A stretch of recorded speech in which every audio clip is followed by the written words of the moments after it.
आप सभी के मन में ये एक तरह का तनाव सा, टेंशन सा जग रहा है कि सर प्रैक्टिकल एग्ज़ाम आ गए हैं और इतने सारे हमने वृहद प्रयोग किए हैं, तो हमें मोस्ट इम्पॉर्टेंट वृहद प्रयोग बता दीजिए।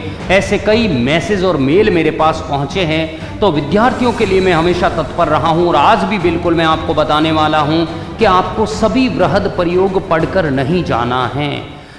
सभी जितने भी फाइल के अंदर आपने मेजर प्रैक्टिकल किए हैं वो नहीं पढ़ के जाना है। मैं आपको बताना चाहूँगा कि जनरली एक्सटर्नल और आपके जो टीचर्स है वो कौन कौन से मेजर एक्सपेरिमेंट फॉलो करते हैं, वही मेजर एक्सपेरिमेंट की सूची में आज आपको देने वाला हूँ। बस ये मेजर एक्सपेरिमेंट इंपॉर्टेंट रहेंगे और इनमें से ही कोई एक आपके आने वाला है। अगर आपने इनको अच्छे से समझ लिया तो ये जो 10 नंबर का हमारे बोर्ड प्रैक्टिकल परीक्षा के अंदर जो वेटेज है मेजर एक्सपेरिमेंट का, वो पूरी तरह से आपका क्लियर हो जाएगा। तो बिल्कुल आज हम जानने वाले हैं कि इंपॉर्टेंट कौन कौन से मेजर एक्सपेरिमेंट है। हालांकि इनके अलावा और भी बहुत सारे हैं, पर जनरली यही आपको आपकी बोर्ड परीक्षा की लैब के अंदर और बोर्ड प्रैक्टिकल प्रयोग मैं कहूँगा परीक्षा के अंदर भी यही मिलने वाले हैं। देखिए, सबसे पहले मैं बताने वाला हूँ वृहद प्रयोग के अंदर पहला, विभवांतर और विद्युत धारा के बीच में ग्राफ खींचकर तार का इकाई लंबाई का प्रतिरोध निकालना। Determine the resistance per unit length of the given wire, plotting the graph between the potential difference and current. याद रखना 6 ऑब्जर्वेशन लेने हैं, जिसे ओम का नियम हम सामान्य भाषा में कहते हैं। ओम के नियम का प्रैक्टिकल ये आता ही आता है और ये कई बार कई स्कूलों में रिपीट भी रखते हैं कि मान लीजिए 16 या 17 का बैच बना है तो 4 से 5 तो यही रिपीट होंगे। तो ये इंपॉर्टेंट है, जो इंपॉर्टेंट है वो मैं बता रहा हूं। दूसरा है मीटर ब्रिज की सहायता से प्रतिरोध और प्रतिरोधकता ज्ञात करना। 6 observation, find the resistance given wire using meter bridge and hence determine the resistivity of material of wire. 6 observation, very important. Second practical.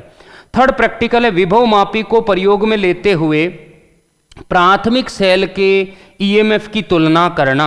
EMF of 2 given primary cell using potentiometer. यानी आपको 2 प्राथमिक सेल दे रखे होंगे, उनके विद्युत वाहक बलों की तुलना करना।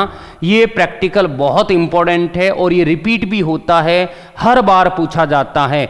इन वृहद प्रयोग को पढ़ लीजिए, इसके अलावा आपको और कुछ भी पढ़ने की मेरे अकॉर्डिंग आवश्यकता नहीं रहेगी। फिर मैं कहूँगा चौथा प्रैक्टिकल है विभव मापी की सहायता से प्राथमिक सेल का आंतरिक प्रतिरोध ज्ञात करना। 6 प्रेक्षण हैं, इंटरनल रेजिस्टेंस फाइंड करना है प्राइमरी सेल का। फिफ्थ एक्सपेरिमेंट जो बहुत इंपॉर्टेंट है वो गैल्वेनोमीटर का अर्ध विक्षेप विधि से प्रतिरोध और उसका दक्षतांक ज्ञात करना। फिगर ऑफ मेरिट, और आपको क्या करना है, हाफ डिफ्लेक्शन मेथड से रेजिस्टेंस कैलकुलेट करना है। 6 ऑब्जर्वेशन, प्रैक्टिकल नंबर 5। मैं कहूँगा 6 नंबर प्रैक्टिकल है अवतल दर्पण के मामले में U के विभिन्न मानों के लिए V का मान ज्ञात करना और उसकी फोकस दूरी बताना अवतल दर्पण के रेस्पेक्ट में।